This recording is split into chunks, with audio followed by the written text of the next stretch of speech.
You're watching WBIN, the home of NH1 News. Would you buy property overseas? How about investing in a Palestinian-based olive oil company?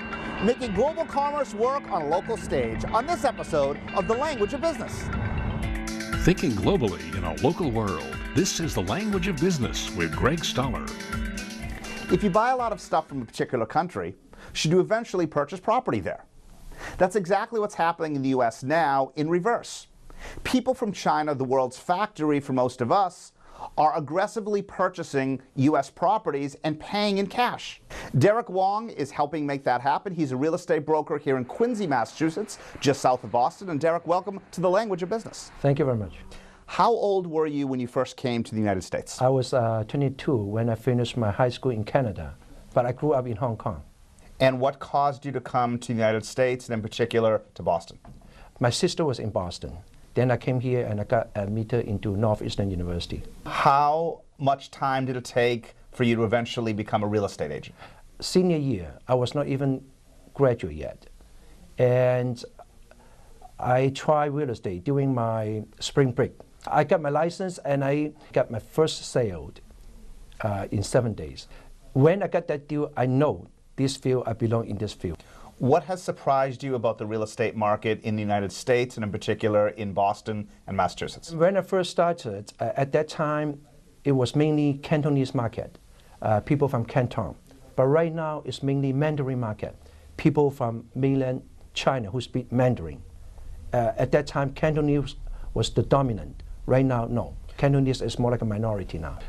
Chinese buyer always like good names, like New York, LA, San Francisco. Right now, they start to come to Boston more because of Harvard University. When they talk about Boston, they know Harvard University. So more buyers are coming to this way. I think New York is getting too expensive. LA is getting too expensive. San Francisco is getting too expensive. Meanwhile, our rental income is strong, and our cap rate may be even higher than New York. What do Chinese buyers look for in properties? Is it a hedge, or are they doing it for long-term investment? I have institutional buyers. I also have buyers who are very wealthy. I think they want to buy in the USA. First, it's more like a diversification. As you know, in finance, diversification eliminates unit risk. You cannot put all the eggs in one basket. Also, they don't really care about much the appreciation.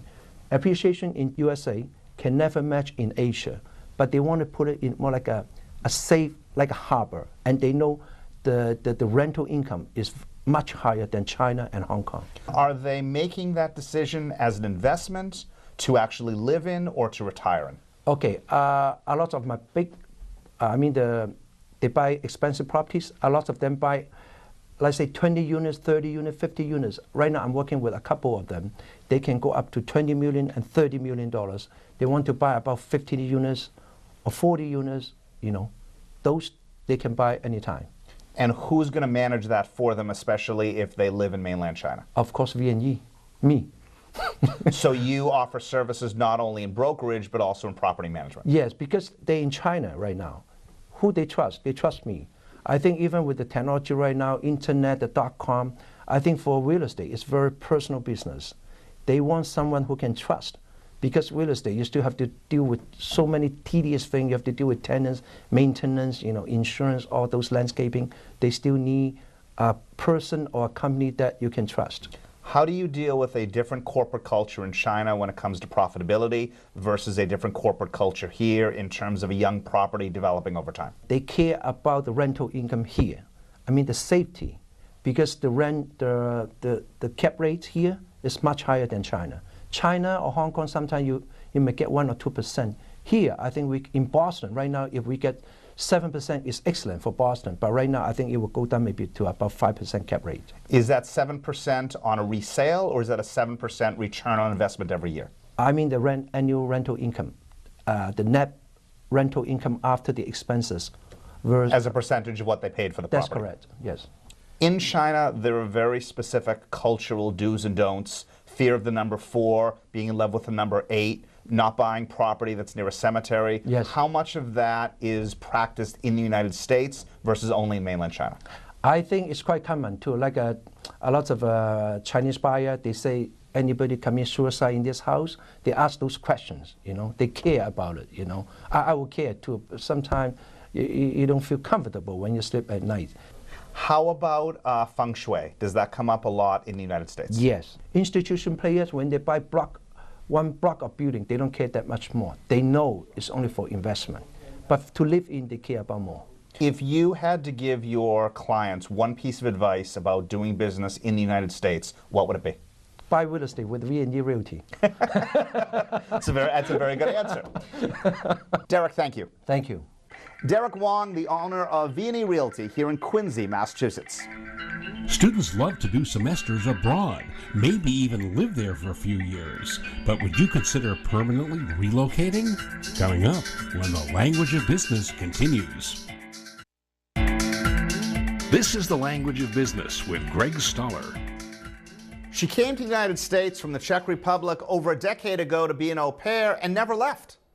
Along the way, she taught herself English, put herself through both college and law school, and even managed to pass the bar on the very first try. Think you could pull off the same feat? Marie Hladakova, welcome to the Language of Business. Thank you. Happy to be here.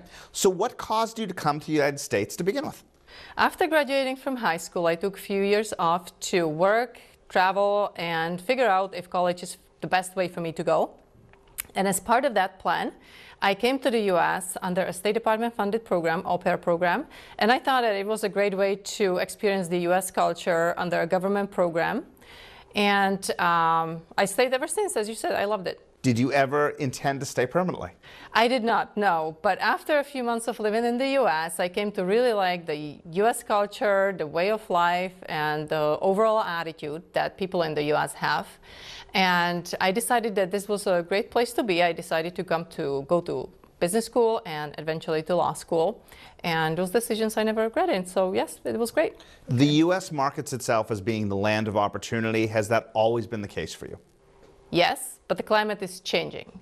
So with the financial and economic crisis, it is much more difficult for young people to start their job, find a job, start a new career. But I do think that it is a great place to be, and you can actually make it happen if you work hard enough. And look at me. I came here with one suitcase, $100 in my pocket. I graduated from 2 schools, and I have a great job that I consider to be a great job. So I think that, you know, there are many opportunities. America is still the land of many opportunities. And if you look at it, many big companies started, and successful companies started by immigrants that either came here to pursue education or other opportunities. So yes, you can still make it, but you have to be ready to work hard and maybe work much harder than everybody else. Do you ever miss the Czech Republic? I miss my friends and my family, and Czech Republic is a great place to visit on vacation, but I do consider Massachusetts my home now. I've been here for many years, and so if I considered accepting another assignment overseas, it would probably be either another country or another continent, but I do keep my options open, and I would consider it if the right opportunity came along. Let's talk about your professional credentials. How would you characterize the best and worst aspects of a long-term assignment overseas? Well, it depends on your personal goals and experiences, and I think that there are several factors that everybody or people that are considering overseas assignments should definitely consider. One of them is expectations. You have to set right expectations from the beginning, and there are a couple of questions you should actually ask yourself before accepting an overseas assignment. One of those would be, have you ever lived abroad, even on a short-term basis? Do you know somebody that did, and did you talk to them? Did you do your research? I mean, moving into a new country requires a high degree of change. You have to be adaptable to new environments. And I feel that ultimately you will fail if you move here from Europe or another country, and if you continue thinking the old way, if you continue to compare and contrast how things are done over there, how things are done over here. The most successful people I find is that they pick the best of both worlds, combine them, but ultimately, if you want to live and stay in the US, you have to start thinking like Americans. Are you talking entrepreneurially or something else? In a business sense, you have to adapt to the new business culture. Of course, business is done differently in Czech Republic than in the US and in many other countries, so you sort of have to adapt. But even in social settings, you know, it takes a while to get the American way of life, and everything takes a little bit longer, but at the same time, it's easier. I think that Europe is unnecessarily complicated. We have too many rules that are sometimes difficult to follow. So I think that overall, US is more user-friendly, if you will, as a country, but business is done differently and you have to adapt. What do you consider to be the most difficult aspect of doing business in the United States? People in the US are almost on a schedule. You have a lot of meetings, boom, boom, boom, things get done very quickly, whereas in the Czech Republic, things take a little bit longer. You have to develop relationships. You will have a lot more meetings to get something accomplished than in the US. You will have to do a lot more communications in Czech Republic. But ultimately, we're not that much different. If you could choose one country to invest in, which one would it be? I would say Brazil. They are growing. They're investing a lot of money now, especially with the Olympics and other developments. But overall, I think that Brazil is one of the countries where I would invest. And one country to stay away from? Russia. At this moment, it would be Russia. Talk to us about becoming a U.S. citizen. As I was living here under a green card, I wanted to participate actively in community, in the voting process, and I couldn't do that without being a citizen. And so I took the test, I took my oath, and I'm proud to be a U.S. citizen now. Marie Kladakova, export and import compliance and trade expert and proud U.S. citizen. On this episode of The Language of Business, we're looking at global economics locally. Coming up, an olive branch from the Middle East. But first, have you heard of Boomba music? Creativity, collaboration, and character strengths. Sounds like the contents of a typical corporate boardroom poster, right? Well, not necessarily. Ask Titus Young that question, and you will probably be surprised with his answer. He's in the United States this week from Singapore, and Titus, welcome to The Language of Business. Thank you for inviting me.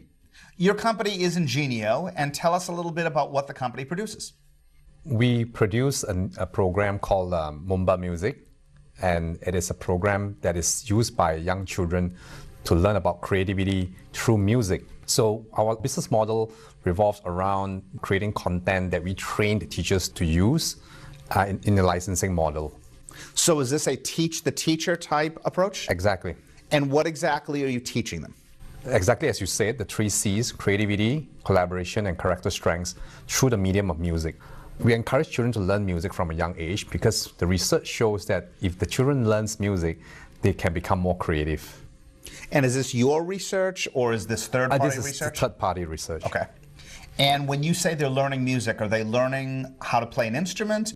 The objective of the program is to expose them to multiple instruments, but for practical reasons, we only really teach them drums and the digital piano keyboard.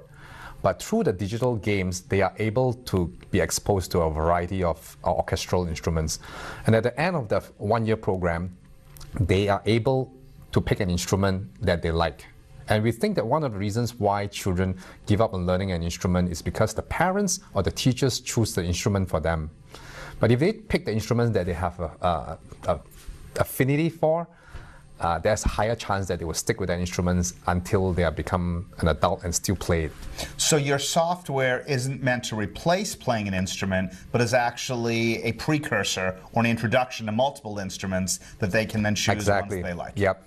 In fact, nowadays we have a lot of digital softwares that people can compose music in, and we want them to get a feel for using software, and that they don't feel that instruments and software are 2 different things, that they can really mesh together and create really fantastic music. Is this created only in Singapore, or do you have outside input into the approach, etc.? Well, we have to practice what we preach, which is creative collaboration, and I think to date we have more than 24 people from 8 different countries who have helped us shape this product. And is the software for all kids with special needs? Help our viewers to understand that.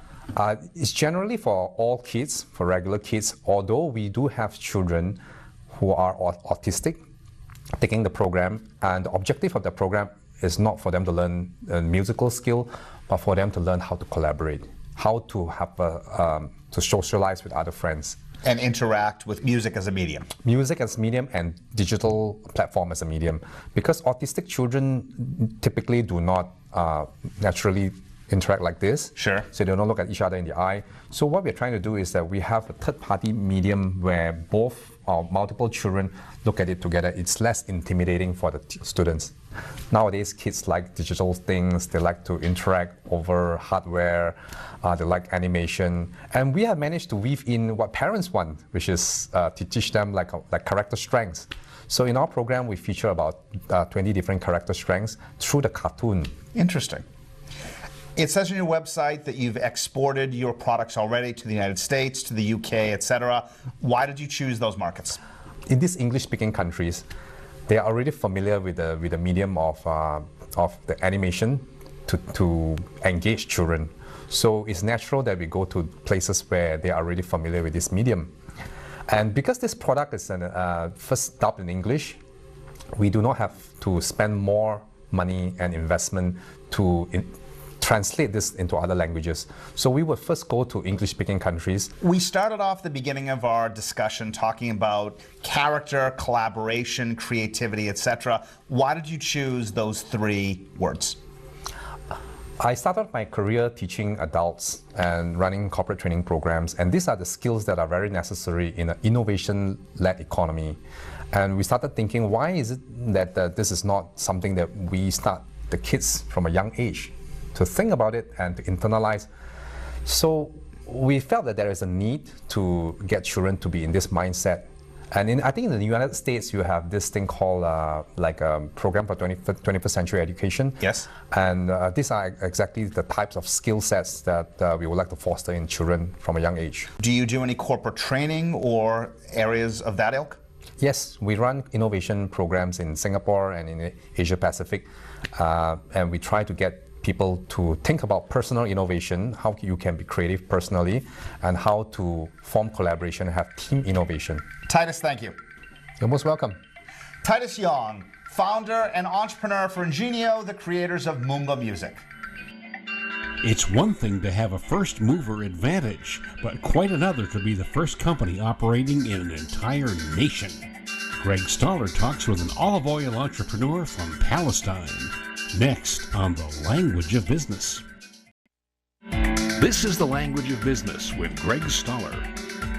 The words pioneer and olive oil aren't usually part of the same sentence. But don't tell that to Ziad Adamtawi from Nablus, Palestine. They're part of his company's mission statement. Ziad, welcome to The Language of Business. I'm glad to be here. It's nice to have you here. So tell us about your background. You graduated from George Washington University and then ultimately decided to go to Nablus, Palestine. How did you make that decision? In the early 1988, where I graduated, I decided to come back to Palestine simply to stand up by my father, who needed me at that tough time because of the Palestinian uprising, who started then. And I actually, in the summer of 1987, I came back to Palestine just to check out the situation, and I thought it was great. And there were more than one opportunity for me to come back to Palestine, and family-based business and so on. So I took my decision in the summer of 1987, and I just didn't change it. I just went ahead with what I was planning to do, and I don't regret it. And you're a second-generation owner of the family business. Where is your family originally from? We're a Palestinian family, of course. We reside in the city of Nablus. Our last name, Anabtawi, means we are from a town called Anabta. So whoever comes from Anabta basically is an Anabtawi. Tell us about your U.S. distribution business. We are a group of companies, and we were importing a lot of foodstuff and consumer goods to be distributed in Palestine. We were in very good relation with multinationals, such as Nestle, and at a certain stage we were distributors for Philip Morris tobacco, and now we don't do anything with tobacco. We are now distributors of Unilever, Clorox, Del Monte, Barilla, Italian Pasta, and many other international names. We wanted to do something for Palestine. So we thought about setting up a company to export our Palestinian famous high-quality olive oil.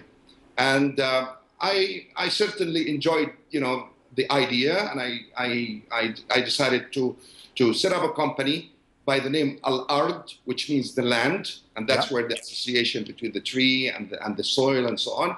I basically utilized my knowledge and my experience from what I learned from those multinationals, and I said to myself, I've worked long enough with the multinationals, and now I'd like to be one.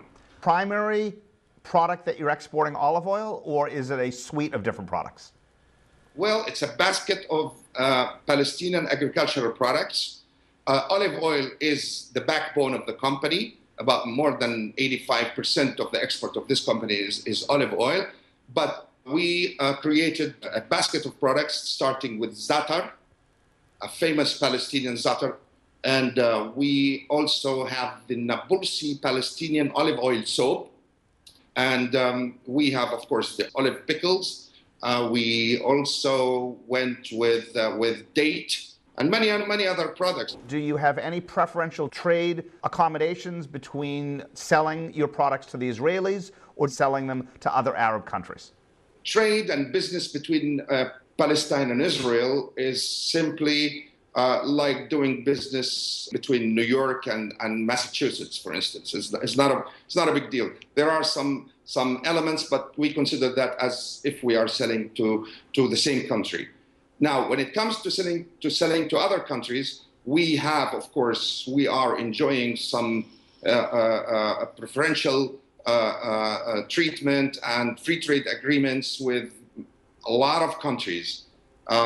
Most of Europe, USA, Canada, and many countries are signing free trade agreements with the Palestinians, basically to give support to the Palestinian economy and to encourage the Palestinian people pass through this critical period of political negotiations and setting up our own economy. Ziad Anabtawi, CEO of the Anabtawi Group in Nablus, Palestine. Thanks for watching The Language of Business. To join the discussion, go to languageofbusiness.biz.